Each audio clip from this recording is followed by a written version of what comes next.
الاهلي ظهر انت عندك صفقات كتيره تمام، بس ظهر انت عندك مشاكل في عمق الدفاع، عمق وسط الملعب والدفاع ده عندك فيه مشاكل. الهدف الاول لباتشوكا نفس الفكره، بس برضو ايه، ما تبصش لهدف باتشوكا اللي هو ده من عمق الدفاع وكده. انت عندك كنت بتلعب فرق في الدوري المصري او في دوري ابطال افريقيا، كان عمق الدفاع عندك فيه كوارث. يعني انت بتلعب فرق اصلا تعبانه مش مصنفه، بالك بقى بتلعب في كاس العالم للانديه قدام فرق ما بترحمش، وانت داخل عمال تتكلم اللعيبه بتاعتها وتصريحاتها يعني ايه غريبه. يعني شايف التصريحات دي اللي هي تطلع في لقاءات تلفزيونيه قبل كاس العالم ملهاش لازمه، سواء بقى دي اللقاءات دي كانت مسجله قبل كده، بس ملهاش لازمه انت تطلع في الفتره دي.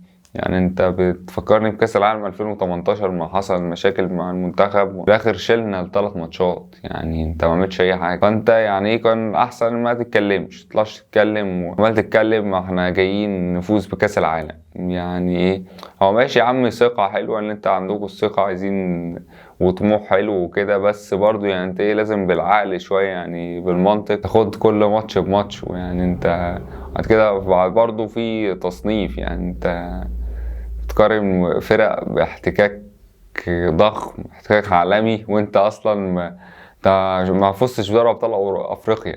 يعني صباح الفل، تنافس مين يا عم؟ فلازم يبقى في منطق شويه. هي الثقه حلوه وجميله وكده، بس برضو يعني لازم يبقى ايه، في منطق شويه، بلاش التصريحات الاوفر دي. عمال تتكلم احنا لاعب انتر ميامي 11 ضد 11 انت بتلاعب انتر ميامي فيها افضل لاعب في تاريخ كرة القدم، يعني عمره ما هيجي. اخد كل حاجة، معاه 8 كرة ذهبية، واخد كاس العالم. انت بتتكلم بلاعب عمل كل حاجة، وانت عمال تقول لي 11 ضد 11. 11 ضد 11 مين يا عم؟ ميسي ده اصلا لوحده ب1000 انت بتتكلم في ايه؟ هو ماشي كبير في السن 37 سنة، بس برضه مهما كان دماغه شغالة وبيعرف ومهاري.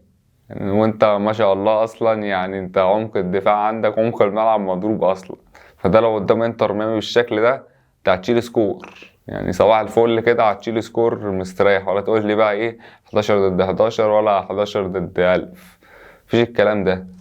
ففي مشاكل كتيرة في وسط الملعب الدفاعي ونص، والدفاع عامة الدفاع الأهلي ضايع أصلا. يعني انت محتاج تطوير فيه جامد. انت بتلاعب باتشوكا، وباتشوكا اصلا ما بتلعبش يعني ايه، بتلعبش بكامل طاقتها، ماتش ودي يعني حبي كده. يعني هما ضربوك في كذا كورة من عمق الدفاع، سجلوا هدف وانت ماشي اتعادلت، بس برضو مش ده الشكل اللي يليق في كاس العالم للأندية اللي انت تعمل فيه، او عايز تنافس او تصعد لتوصل